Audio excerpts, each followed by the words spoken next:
দাদি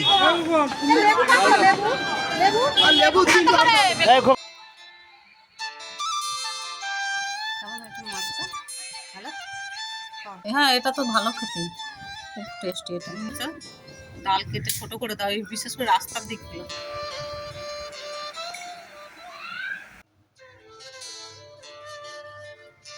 প্রত্যেকটা মানুষের জীবনে প্রায়োরিটি অনুযায়ী তার কাজ করাটা অবশ্যই উচিত।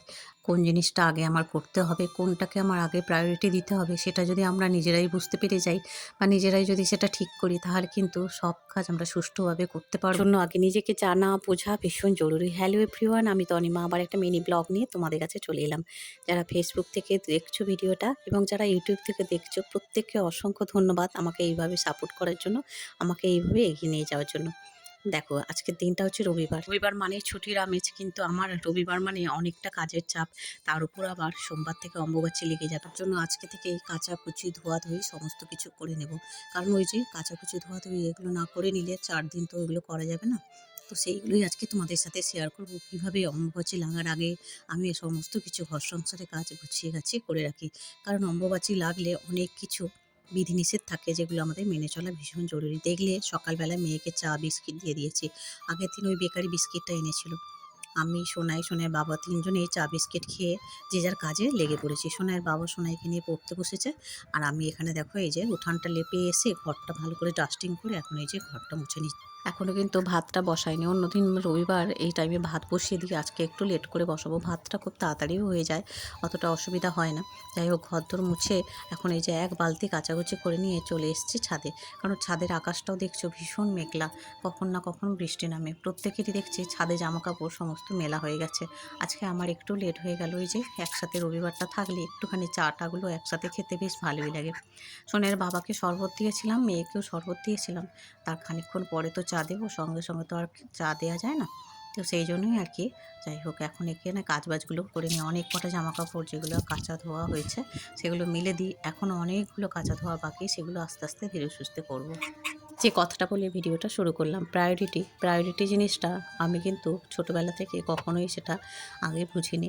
হ্যাঁ, বুঝেছি যখন আমি কলেজে পড়ি তখন থেকে আমি নিজে ডায়েরি লিখতে শুরু করলাম, এবং কোনটা আগে করব, কোনটা কী হলো, সারাদিন আমি কী করলাম, কতটা আমি টার্গেট ফুলফিল করলাম, সেটা কিন্তু আমি গ্র্যাজুয়েশান থেকেই শুরু করেছি। এবং তখন থেকেই কিন্তু আমি আস্তে আস্তে নিজেকে অনেকটা পরিবর্তন করেছি। নিজেকে আগে বুঝতে হবে, নিজেকে আগে জানতে হবে, নিজের ক্ষমতা কতটুকু, নিজে কতটা কী করতে পারবো, সেইটুকু না যদি নিজে বুঝতে পারি, তাহলে কিন্তু কোনো কাজই আমরা সঠিকভাবে করতে পারবো না এবং সবসময় নিজে হীনমন্যতায় ভুগবো। যাই হোক, এখানে দেখো এক ঝুড়ি ফুল নিয়ে এখন চলে এসেছি ঠাকুর ঘরে। আজকে অনেক ফুল ফুটেছে। এখন এই যে চন্দন বেটে নিচ্ছি, বেটে নিয়ে তুলসী এনেছি, এনে একসাথে চন্দন লাগিয়ে ভগবানকে দেবে। সমস্ত কিছু যোগাযন্ত্র করতে পুজোর সময় অনেকটা সময় লাগে, বিশেষ করে এই সকাল টাইমটা। কারণ সমস্ত কিছু ভগবানকে স্নান করানো, গোছানো গাছানো এগুলো তো থাকে। তো সেই জন্য যেহেতু স্নান হয়ে গেছে, সুন্দর করে সমস্ত কাজবাজ করে তারপরে নিচে নামবো। মেয়ে যেহেতু ওর বাবার কাছে পড়ছে, মেয়েও জানে মা এই সময় অনেকটা সময় ঠাকুর ঘরে কাটায়। কারণ মেয়েও ছোটোবেলা থেকে দেখে দেখেও কিন্তু অভ্যস্ত হয়ে গেছে। ও এই টাইমটা নিজের পড়াটা করে, একটু কার্টুন দেখে। এইভাবে ওই সময়টা আমি যখন পুজো করি তখন ও করে, বা কিছু আমার কাজ বাজ থাকলে গোছানো গাছানো সেগুলো কিন্তু ও আস্তে আস্তে এই টাইমটা করে দেয়। আর এখানে দেখো আমার গোপাল সোনা রাধারানীকে সুন্দর করে সাজিয়ে দিয়েছি। গোপাল সোনাকে দেখো দোলনায় বসিয়ে দিয়েছি, বা এই যে তুলসী নিবেদন করেছি, ফুল আর মুকুট পরিয়ে দিয়েছি। আর এই যে মাকেও সুন্দর করে সাজিয়ে দিয়েছি। আজকে এই যে প্রথম পঞ্চমুখী জবাটা ফুটলো, এত সুন্দর কালারটা হয়েছে যে মনটা আমার ভরে গেছে। জীবনে নিজেকে জানা বোঝা এবং এই ছোট্ট ছোট্ট জিনিসে আনন্দ পাওয়া, এটা যে বুঝে যাবে তার কাছে জীবনটা অনেকটা সোজা হয়ে যাবে। দেখো, পূজা থেকে নেমে ভাতটা চটজলদি করে আর একটা চিচিঙ্গে আলুর তরকারি করেছি। মেয়েকে দিলাম, ওর বাবাকেও দিয়ে দিয়েছি। বললাম আজকে তুমি ভাত খেয়ে নাও টিফিনে। দুজনে খাওয়া দাওয়া হয়ে গেছে। প্রায় ওই 10টার দিকে মেয়েকে আর ওর বাবাকে খেতে দিয়েছিলাম। মেয়ে যাবে 11টার সময় ড্রয়িং ক্লাসে আর কি। তো এই যাওয়ার আগে রেডি সেডি হয়ে, আর এখানে দেখো এই যে সোনাই এখন একটু যোগা করে নিচ্ছে। আজকে যে বিশ্ব যোগা দিবস, মেয়ে একটু যোগা করে নিল। এখন ওই 11টা 10-এর মতো বাজে। সোনাইয়ের বাবাও বাজার হাট করে নিয়ে চলে এসেছে। অনেক কিছু বাজার হাট করার ছিল আর কি, যেহেতু রবিবার করেই তোমরা জানো যে সোনাইয়ের বাবা সারা সপ্তাহে বাজার হাট করে রাখে। এদিকে মেয়ে দেখো পুরো রেডি, ওর বাবাও এদিকে রেডি, তো যাচ্ছে একসাথে। একটু ওর বাবা এখন দিয়ে আবার সোনারপুরে যাবে সোনাইকে দিয়ে। তো সোনাইয়ের আজকে অনেক কিছু কাজ বাজ তো বাকি আছে। কাল এক্সাম আছে, আজ আবার ড্রয়িংয়ের রেজাল্ট আউট আছে, তারপরে আবার স্কুলে ম্যাগাজিন আছে, তার জন্য ড্রয়িং করতে হবে। সোনাইও আজকে অনেকটা ব্যস্ত। এখন দেখো এই যে সুন্দর করে ওর বাবা সাইকেলে বসিয়ে নিয়ে চলে যাবে। যদিও আমাদের পাড়াতেই সোনাই যায় ড্রয়িং ক্লাসে, তবুও অসুবিধা হয় না, কাছাকাছি। ওর বাবা নাহলে আমি দিয়ে আসি।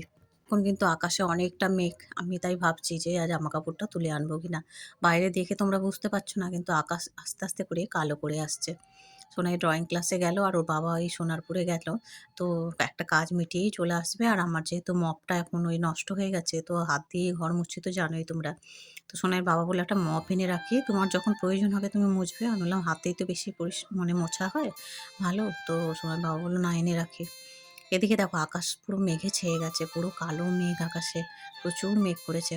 একটু একটু করে টিপ টিপ করে বৃষ্টিও শুরু হয়েছে। জামা কাপড়গুলো চটজলদি নিয়ে আসেই যে দেখো উঠানটা দেখো, দেখেই বুঝতে পারছো। হালকা করে বৃষ্টি শুরু হয়ে যেতেই আমি ওপরে জামা কাপড়গুলো গুছিয়ে গাছিয়ে নিয়ে আর এখন এই যে বেডশিটটা চেঞ্জ করে নিলাম। যেহেতু মেয়ে এই ঘরটায় বেশি ইউজ করে, সবসময় বসে খেলা করে, সব কিছু এই বেডটার উপরেই হয়। তাই এই বেডশিটটা মানে ২ দিন ছাড়াই আমাকে কেচে পরিষ্কার করে রাখতে হয় আর কি।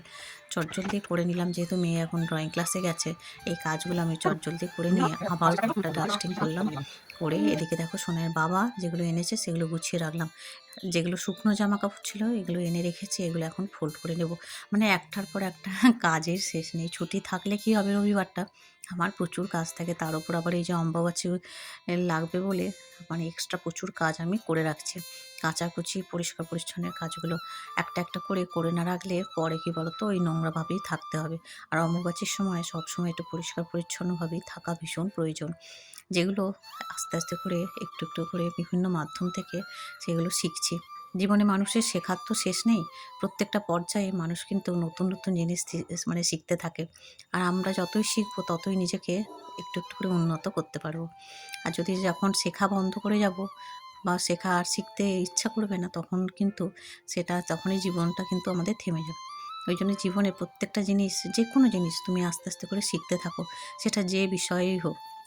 আর দেখছো বাইরে প্রচুর বৃষ্টি হচ্ছে, পুরো অন্ধকার। সোনাইয়ের বাবাও তাড়াতাড়ি করে চলে এসছে আর এখন সোনাইকেও নিয়ে এলো। সোনাইয়ের বাবা এসে বাড়িতে কিছুক্ষণ সময় কাটিয়ে তারপরে মেয়েকে আনতে গেছিলো। আর আসার সময় এই যে তিলের ছাপা নিয়ে এসেছে। মুষলধারে বৃষ্টি তো হলো ঘন্টাখানেক। তারপরে সোনাইয়ের বাবা স্নান করার আগে বললো যে উঠানে প্রচুর গাছপালা, তো ওই যে দেখো একদম হয়ে যাচ্ছে ডালপালা, তো একটু কেটে দিই ডালগুলো, নাহলে এত ঝোপ হয়ে গেছে। ওই জন্য একটু কেটে দিচ্ছে। বর্ষাকালে সবসময় দেখবে একটু জঙ্গল টঙ্গলগুলো পরিষ্কার করে রাখা ভালো। আর যেহেতু আমাদের উঠানে অনেক গাছ আছে, কিছু ডালপালা ছাঁটতে ইচ্ছা হয় না, কিন্তু ওই যে মানে ঝোপঝাড়ের জন্য একটু পরিষ্কার করে দিল। তারপরে আবার আমিও গেলাম, একটু হাত লাগালাম। এসে নিচ থেকে এসে প্রায় ২টো বাজে, এখন মেয়েকে খেতে দিয়ে দিলাম। রান্না করেছিলাম ডাল, ভোলা মাছের ঝাল, আর হচ্ছে আলু আর লাল শাকের তরকারি। সোনার বাবা নরেন্দ্রপুরে যখন গিয়েছিল বাজার করতে, তখন অনেক ভিডিও করে এনেছিল। এই যে দেখো তোমাদের সাথে শেয়ার করছি। আর রবিবার মানে মাছ মাংসের দোকানে ভিড়ে ঠাসা।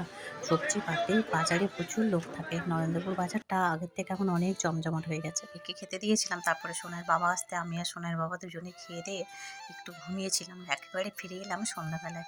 আজকে একটু ধুনো, ধূপ, এই যে মোমবাতি, তারপরে ওই তুলসী কাঠের প্রদীপ সমস্ত কিছু দিয়ে আজকে ভগবানকে সন্ধ্যা দিলাম। সন্ধ্যা দেওয়ার পর গোপাল সোনাকে শয়নে দিয়ে এখন চলে এসেছে। এসে একটু চাউমিন বানিয়ে নিলাম নিরামিষভাবে, আলু দিয়েছি, পেঁয়াজ দিয়েছি। দুপুরবেলা বলেছিল মা আজকে একটু চাউমিন করো, একটু ঝাল ঝাল করে। তাই আর কি চাউমিনটা করলাম। আর এরপরে রান্নাবান্না করেছিলাম, করে রান্নাঘর ক্লিন করে রাতে খেয়ে দিয়ে শুয়েছিলাম। আজকে মিনি ব্লগটা এই পর্যন্তই রাখলাম বন্ধুরা। এরপরে দেখা হবে পরের মিনি ব্লগে। সবাই ভালো থেকো।